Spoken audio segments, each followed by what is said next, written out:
Welcome to the Queen's Lair, a lifestyle podcast. Get inspired by our latest tips and information about small business, entrepreneurship, natural hair, travel, food, and even relationships. Stay tuned for another great episode. I am your host, Renee Patrice.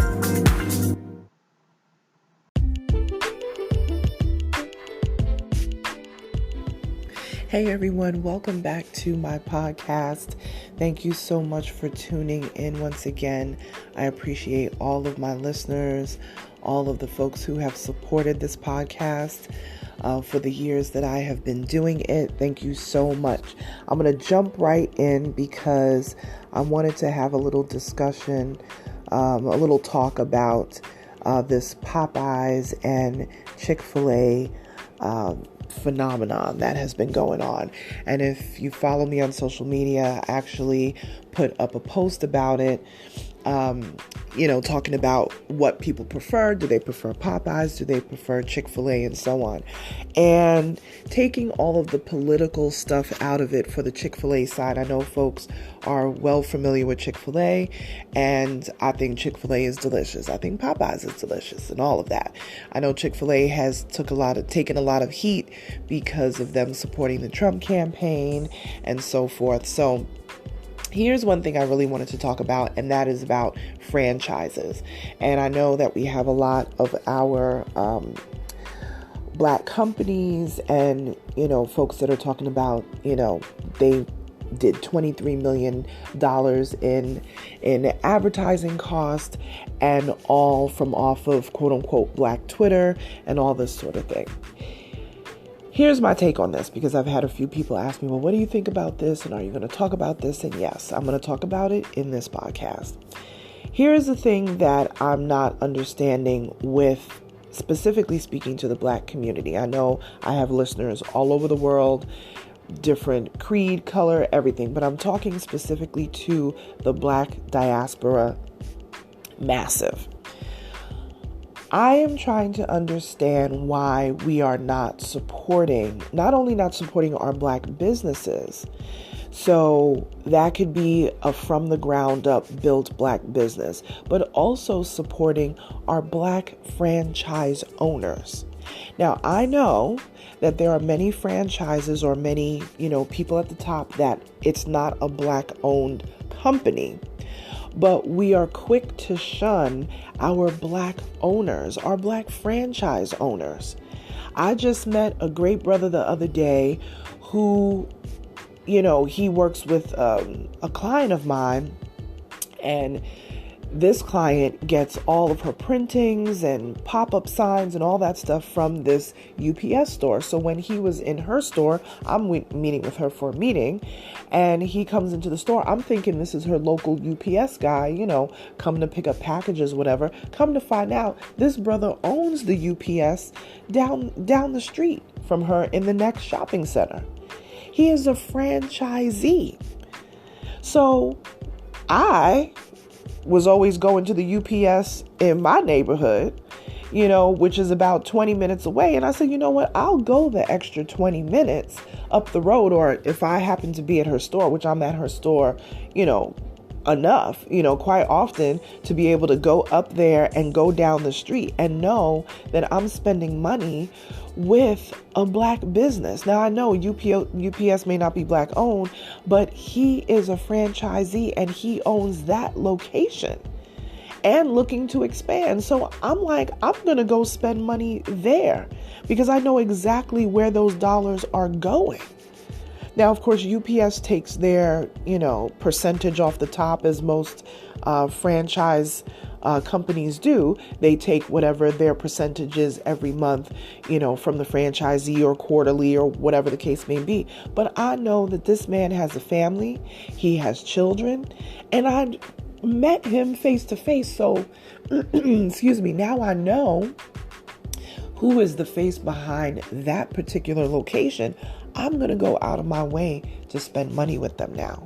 So I know everybody's talking about, we should be, supporting black business. We just gave, white corporate America all these dollars. Okay, yes, that is the power of the dollar. But at the same time, when you went to go get your Popeye's chicken, did you go to a black-owned Popeye's? I did. You know what I mean? I am very intentional about spending money. And that doesn't mean I don't spend money at non-black businesses, because I do. But I spend my money and my dollars at home first. Because I want to make sure that my people are, who have taken the time to save their dollars, to own franchises, all that sort of stuff. I want to make sure I spend at home. You take care of your home first, and then you branch out. You can't give and give and give and give to other people without first taking care of yourself first. Do the self-care internally, inside the circle first, and then go out and give. So does that mean that I'm not going to do business with people who, that are non-black business? Of course not. I do business with everybody. But I do want to make sure that, my whole thing is about supporting black entrepreneurs, especially black female entrepreneurs. Latina entrepreneurs. That's my focus. That is my main audience that even follows me, are black females and Latina female entrepreneurs.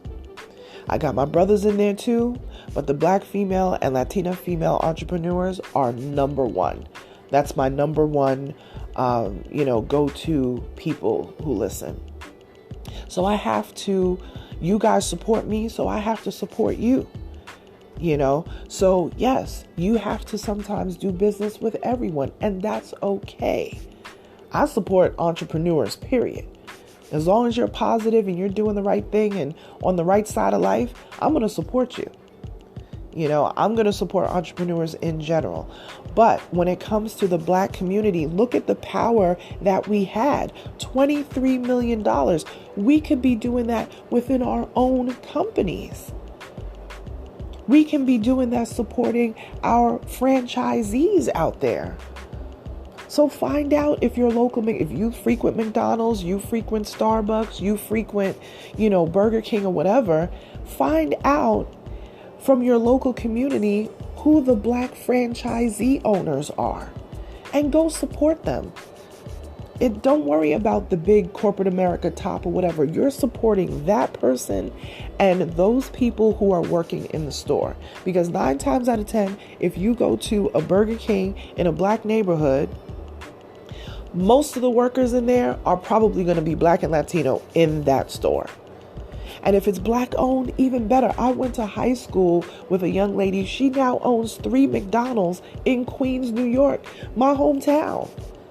And I make sure there's a McDonald's literally up the block from my parents' house. Literally up the block, like a 5-minute walk. But I will actually get in the car and go spend with her, my friend from high school. Because I'm so proud of her. I remember when she was working at McDonald's and people clowned her. Oh, you working at McDonald's? Hello, may I help you? That commercial that used to be, they used to clown her all the time. Now she owns 3 McDonald's. She's stunting on folks now. And she's so humble. I can't even say she's stunting. I'm saying she's stunting, but she don't even stunt like that because she's so humble and so sweet. And now she's a millionaire from that. You understand what I'm saying? So what I'm saying to you is, don't just look at the small down here on the floor. You got to look at the bigger picture. If you want to own a franchise, get together with 5 of you, 10 of you, whatever it is, and put in the pot and buy that franchise. Buy that Five Guys restaurant. Buy that Starbucks. Buy that Burger King. Or start your own business and pool together and start your own franchisee business. Black franchise business. Black owned franchise business to other people out there. Instead of complaining, oh, they should have put into a black business. Well, listen, what were you doing? What were you doing? There are very few people who speak that way who actually put action behind that. But those are the same people that you will stand online for hours and camp out outside the Apple store for the new I don't even know what phone they're up to now. All I know is I remember people camping out for the 10. And aren't there like 2 or 3 other versions since that? I mean, I'm not understanding it. You'll camp outside and you'll pay all these big dollars for Jordans. I saw, I'm not even going to say who the people were, but I saw a video the other day of some YouTubers going through their closet of all the sneakers and everything that they had. I mean, this was like $600 a pair for some retros, $1,200, $800. I lost count. I was actually trying to see how much it was really worth. I lost count after like the 3rd or 4th time they said they paid $1,200. It was insane.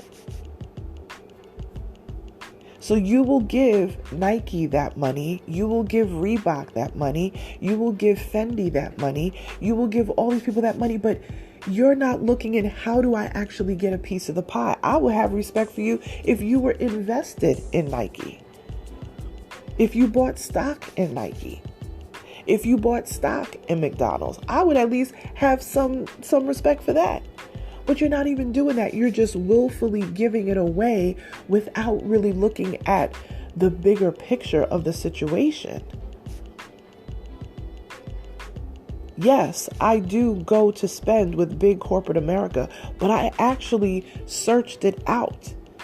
I'm not really much of a McDonald's fan like that, but even the We Are Golden, if you follow We Are Golden on Instagram, that used to be 365 Black. It's the nonprofit arm of McDonald's. They are very much rooted within the Black community, and that whole tour, and I believe the tour is still happening right now, but the Atlanta leg of the tour that I went to that had all these great people, Donald Lawrence, Kiara Sheard, all these wonderful people that were on the tour, the Black franchisee McDonald's owners are the ones who really were at the helm of the Atlanta leg of the tour. That's what I'm talking about. That was them coming together. You see what I'm saying? You have to find a way to work with what you have. So until you can, start your own franchisee, Black-owned franchise company, and then put it out to people, get together and buy a franchise, period. And incidentally, I was reading something earlier today that said that Popeye's franchise is actually one of the top franchises for Black people. So for Black people in this country, in the U.S., Popeyes is one of the top franchises for Black people to own. So my thing is, go do your research, go hit Google and find out what the prices are for these different franchises and pool your resources together. Because I'll tell you this, if 5 people come together, put their coins together, 5 people come together and plunk down some money on a Popeyes, all of you are at least going to be tearing down 6 figures. Especially since all of this has been going on with this whole sandwich phenomenon. There are franchisees that are making more in the last 3 or 4 days than they probably made all month. We got to start being smart about how we do business. And I'm all for Black-owned franchise businesses. I'm not against that at all. But if that is not a reality, if that is not something that you can jump on right now, find a great machine of a franchise that's already up and running and doing amazing. Pull your money together and own a Jamba Juice, own an Auntie Anne's Pretzels or whatever it is. Find a franchise that you absolutely love that just does well and own one together. You want to own a home, you want to rent it out, you want to make money off of it, whatever the case may be, can't afford the down payment, pull your money together. I saw a post maybe last week of I think it was 5 brothers that got together and they each saved, a certain amount of money over, I think it was 2 years. So they had a really great down payment on a home that they rehabbed and flipped. And even if none of them live in it, and they decide that they're going to rent it out and keep it as an investment property. Let's say the rent, I don't know, let's say the rent is $1,000. And even if they split it 5 ways, that's extra money in their pocket. Now, let's say they get together again and get another property and another property and another property. Let's say they own 10 properties collectively, the 5 of them. And even though they may be getting maybe $200 off of the rent for each property because they got to split it 5 ways, look how much money that is. If they own 10 properties, 2, 4, 6, 8, 10, 12, 13, 14, 15, 16, 17, 18, 19, 20. Come on. That's $2,000 a month. And they don't have to do anything but just collect. And it's 5 of them in the pot. So they don't even have to take the stress on of one person. We got to start thinking smarter the way that we work. So we're not going to continuously working so hard. But nobody trusts each other to get together to do work, to really work. So I'm not mad at Popeyes for making $23 million. I'm not mad at it. They used what they had to their advantage. They didn't even need a commercial. $23 million in less than a week with no formal advertising other than social media. There's no reason why we can't do that for ourselves. No reason.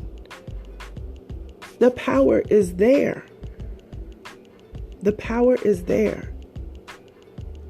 So instead of complaining about what big corporate is doing, try to see what's the formula that they got going on. Let me see how I could emulate that formula within my own community, because it can be done. They're doing it. So stop complaining on what they're doing and start thinking about how can I replicate this in a different way to serve my people, to serve my community. That's all. I'm getting off my soapbox. If anybody wants to discuss it further, feel free to email me, info@onyxqueenmedia.com. If you want to link up for business, if you want to put into a bigger pot so that we could be able to own a business together, whether it's properties, whether it's a franchise, and you really want to sit down and have this conversation seriously, if you are in the Atlanta area, please contact me. Let's stop complaining about what big corporate is doing and start to think, what can we do as a community? Feel free to follow me on social media. Thank you for listening. You're listening to The Queen's Lair. Renee Patrice at Onyx Queen Media on Instagram, Twitter, and Facebook. Bye-bye, you guys.